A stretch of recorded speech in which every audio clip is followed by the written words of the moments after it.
Hi, this is Puneet David, Assistant Professor of SNS Institution, BSPI. So, yes, today we are going to look into the topic called Project Scope Management.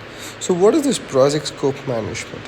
So, the Project Scope Management defines and outlines all works including within the project, such as objective, task, outputs, and deadlines.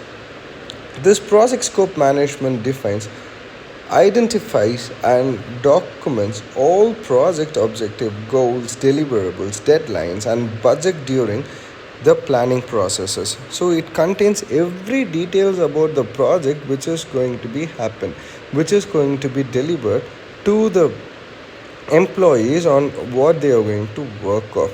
So yes, this scope management focuses on like how we get there, or perhaps more accurately, what steps do we take to get there, to complete the process.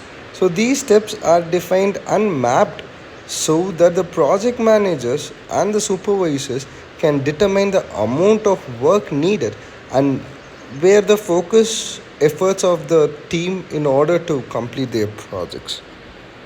See, yes, defining the project scope. So requirements gathering. So we should gather a lot of informations for the scope.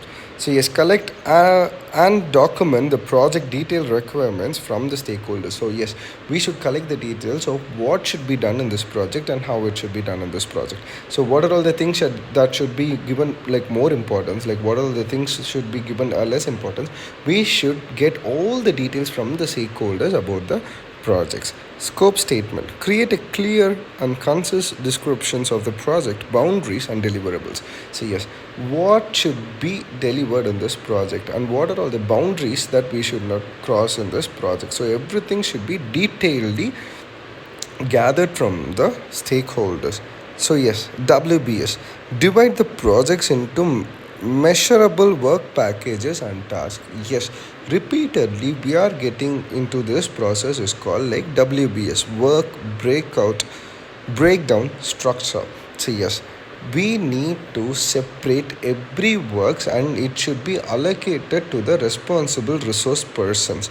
So if the work is not breakdown and it is not in a structured way, or if it is not given to the correct resource person, then the project will result in failure. So we should be very clear with the statements and we should work accordingly to maintain our project, or like to keep our project in the line which we have planned.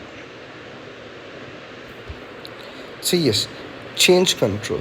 Establish a formal process to review and approve any scope challenges.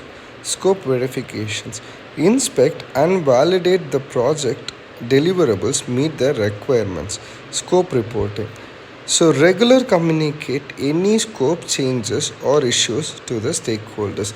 So the communication between the stakeholders as well as the team which they are working for the project should be in a proper way. If the project is not going in a line, then we should inform the stakeholders about the why the process is going not in a line. So we should resolve the problem in a perfect way, because the project should be completed. Then it may result, if it is not, it may result a failure to the company, a loss to the company. So we should focus on it. Okay, scope creep and change control. So scope creep. So uncontrolled changes and additions to the project scope without a proper approval. So we should not make uncontrollable, like lot of changes in the project which may result in a negative. So we should make changes only if it is required in this project, and we should get approval from the hierarchies and as well as the stakeholders to make the changes, because if the changes is not required on that sort of time, then it is not that much preferable to make the project in a proper way. If the uh, if something happened to a project, then the changes can be required. If the project is good and fine with moving, then it is there is like no point of doing things.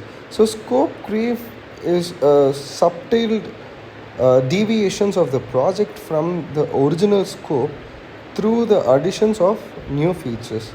So it starts within like very small change requests than you don't mind doing. So these requests slowly starts to pile up the unlimitedly lead to huge problems of the sites. So change control. So what is this change control? Formal process to review, approve and manage any scope changes which is occurred on the point. Impact analysis. So evaluating how the processed change will affect the project cost, schedule and quality. It is like more important to be analyzed. Change log.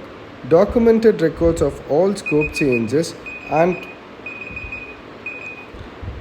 their really rationally. So yes, these are all for the topics now. Thank you so much.